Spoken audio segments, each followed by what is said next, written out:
हरे कृष्णा। आप सभी भक्तों को फुलेरा दूज की हार्दिक शुभकामनाएं। हमारे हिंदू पंचांग के अनुसार फाल्गुन माह की शुक्ल पक्ष की द्वितीय तिथि को फुलेरा दूज के नाम से जाना जाता है। इसे अबूझ मुहूर्त के रूप में भी मानते हैं, क्योंकि इस दिन कोई भी शुभ व मांगलिक कार्य करना शुभ माना जाता है। इस दिन जो भी मंगल कार्य किए जाते हैं उस पर किसी भी प्रकार का कोई दोष या अशुभ प्रभाव नहीं पड़ता। इस कारण से लोग इस दिन को मांगलिक कार्यों का आयोजन करते हैं। इस दिन भगवान श्री कृष्ण की पूजा किए जाने का भी विधान है। आज हम आपको फुलेरा दूज से जुड़ी कथा सुनाने जा रहे हैं। यह कथा बहुत ही शुभ है। इसका श्रवण अवश्य करें और अवश्य सुने, क्योंकि भगवान की हर कथा शुभ और मंगलमय होती है। तो आइए प्रभु का नाम लेकर कथा को आरंभ करते हैं।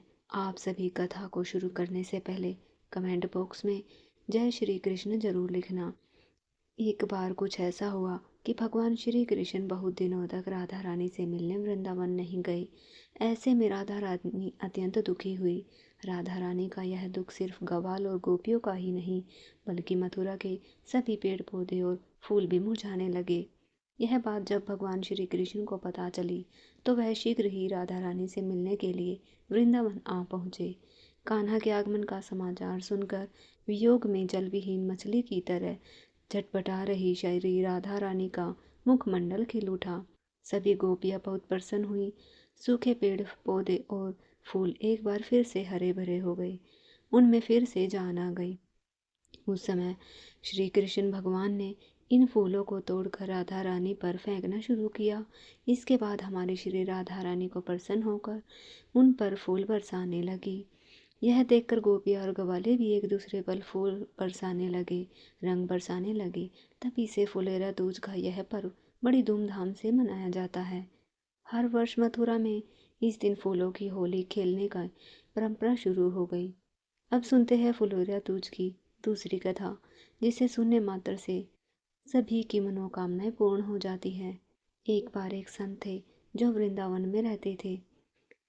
वह श्रीमद् भगवत गीता में बड़ी निष्ठा रखते थे और उनका प्रतिदिन नियम था कि वे रोज एक अध्याय का पाठ करें और राधा रानी जी को अर्पण करते थे। ऐसे करते करते उन्हें 55 साल बीत गए, पर उनका एक भी दिन ऐसा नहीं गया जब राधा रानी को भगवत का अध्ययन ना सुनाया गया हो। एक रोज जब पाठ करने बैठे तो उन्होंने अक्सर दिखाई नहीं दे रहे थे और थोड़े दिन बाद वे बिल्कुल ही नहीं पढ़ सके। अब तो वे रोने लगे और कहने लगे, प्रभु, मैं इतने दिनों से पाठ कर रहा हूँ, फिर भी आपने आज ऐसा क्यों किया? अब मैं कैसे राधा रानी को पाठ सुनाऊंगा? रोते रोते उसने सारा दिन बिता दिया। कुछ खाया पिया भी नहीं, क्योंकि पाठ करने का नियम था। जब तक नियम पूरा नहीं करते खाते पीते नहीं थे। आज नियम नहीं हुआ तो कुछ खाया पिया भी नहीं। तभी एक बालक आया और भोले बाबा, आप क्यों रो रहे हो? क्या आपकी आंखें नहीं हैं? इतना रो रहे हो? आंखों के लिए क्यों रोऊंगा? मेरा नियम पूरा नहीं हुआ इसलिए रो रहा हूँ। बालक बोला, बाबा, मैं आपकी आंखें ठीक कर सकता हूँ। आप यह पट्टी अपनी आंखों पर बांध दीजिए। बाबा ने सोचा, लगता है वृंदावन में किसी वैद्य का लड़का है, वृंदावन के किसी डॉक्टर का लड़का है, कोई इलाज जानता होगा। बाबा ने आंखों पर पट्टी बांधी और सो गए। जब सुबह उठे, पट्टी हटाई तो सब कुछ साफ साफ दिखाई दे रहा था। बाबा बड़े प्रसन्न हुए और सोचने लगे, देखूं तो उस बालक ने पट्टी में क्या औषधि रखी है, क्या दवाई लगाई है। उसने पट्टी खोली तो पट्टी में राधा जी का नाम लिखा था। इतना देखते ही बाबा फूट फूट कर रोने लगे। कहने लगे, वाह किशोरी जी, आपके नाम की कैसी अनंत महिमा है, मुझ पर इतनी कृपा करी और श्रीमद् भगवत गीता से इतना प्रेम करती हो कि रोज मुझे श्लोक सुनाने में राधा रानी जी को आप भी आनंद आता है। श्लोक सुनाने में, श्लोक सुनने में राधा रानी जी को जी आपको भी आनंद आता है। लाड लडाते राधिके मांगू, गोद पसार दीजिए मोह चरण, और वृंदावन को वास किए। अब हम फुलेरा दूज की एक और कथा सुनेंगे। एक बार श्याम सुंदर अपना श्रृंगार कर रहे थे। तभी श्याम सुंदर ने सोचकर नंदगांव की गोपियों को बुलाया, अभी तुम बरसाना जाओ, यह पता लगाओ कि हमारी प्राण प्रिय प्यारी ने कैसा वस्त्र धारण किया है, आज हम वैसे ही पोशाक धारण करेंगे।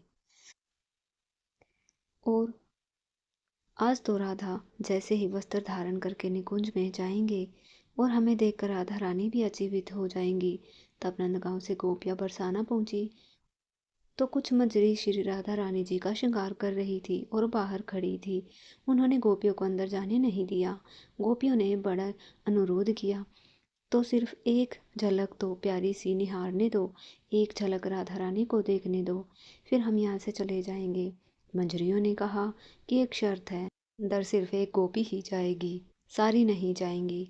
फिर एक गोपी अंदर श्री राधा रानी की झलक के दर्शन करने गई। गोपी बिना पलक झपकाए श्री राधा रानी जी की झलक के दर्शन करती रही।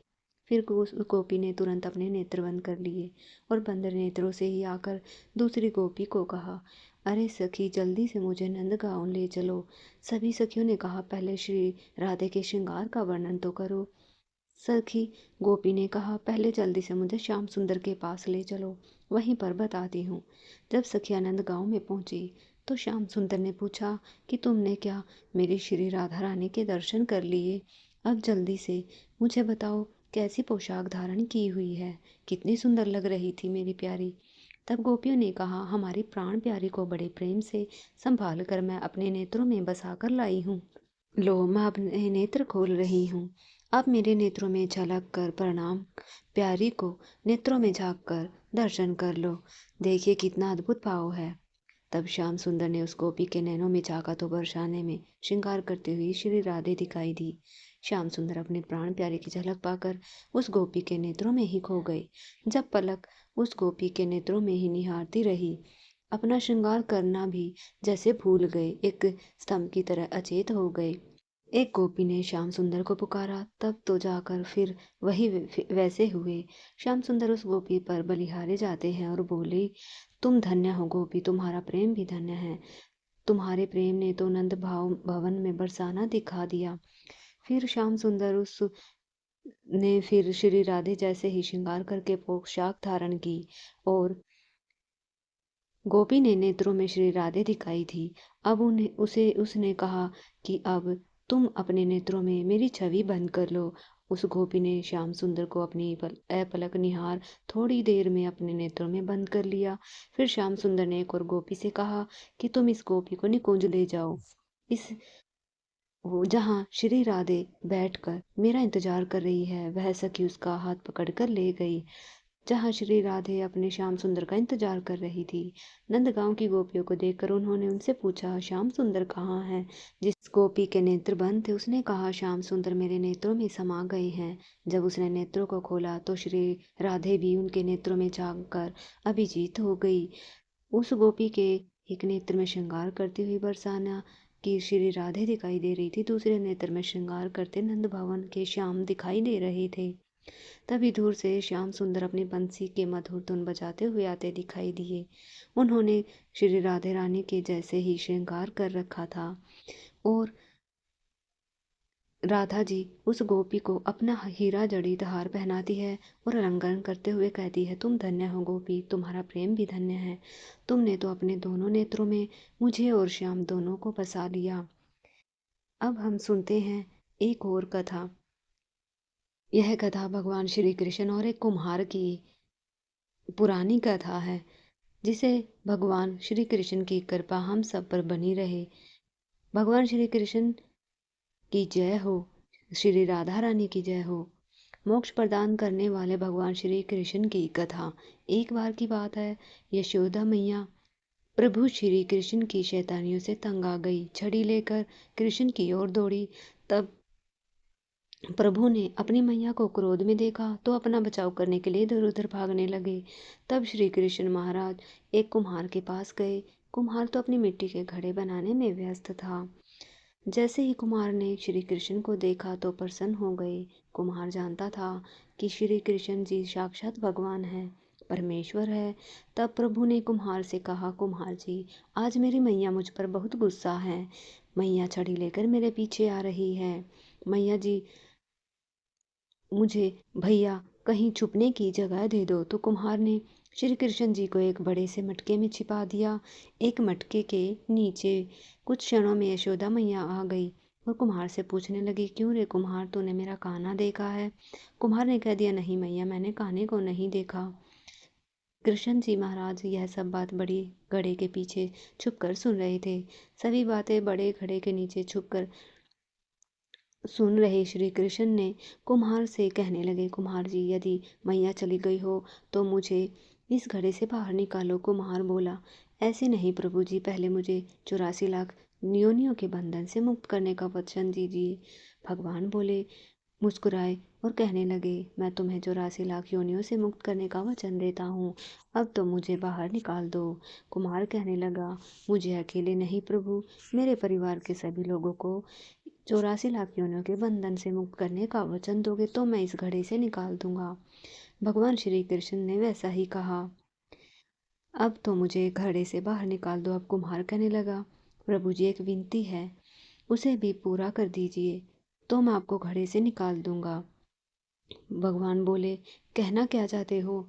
प्रभु जी, जिस घड़े के नीचे आप छुपे हो उसकी मिट्टी मेरे बैलों के ऊपर लाद लाद कर लाई गई है। मैंने इन बैलों को भी 18 के बंधन से मुक्त करने का वचन दीजिए।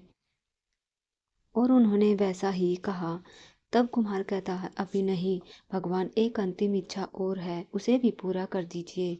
जो भी प्राणी हम दोनों के बीच के इस संवाद को सुनेगा, इस कथा को सुनेगा, इन बातों को सुनेगा, उसे भी आप 84 लाख योनियों के बंधन से मुक्त कर देंगे।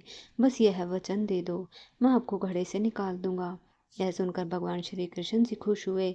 उन्होंने कुम्हार की इच्छा को पूरा करने का वचन दिया। फिर कुमार ने बाल कृष्ण को खड़े से बाहर निकाल दिया और उनके चरणों में दंडवत प्रणाम किया। प्रभु जी के चरण धोए, चरणामृत लिया, अपनी झोपड़ी में चरणामृत का छिड़काव किया। जरा सोचिए, जो बाल श्री कृष्ण जी लंबे चौड़े गोवर्धन पर्वत को अपनी छोटी उंगली पर उठा सकते हैं, तो क्या वह एक घड़े को नहीं उठा सकते थे? लेकिन बिना प्रेम, बिना रिझे नटवर नंद किशोर कोई कितने भी यज्ञ करे, अनुष्ठान करे, कितना भी दान करे, कितनी भी भक्ति करे, जब तक मन में प्राणी मात्रा के लिए प्रेम नहीं होगा, प्रभु श्री कृष्ण जी महाराज उसे मिल नहीं सकते। बोलिए भगवान श्री कृष्ण महाराज की जय हो। बरसाने की राधा रानी की जय हो।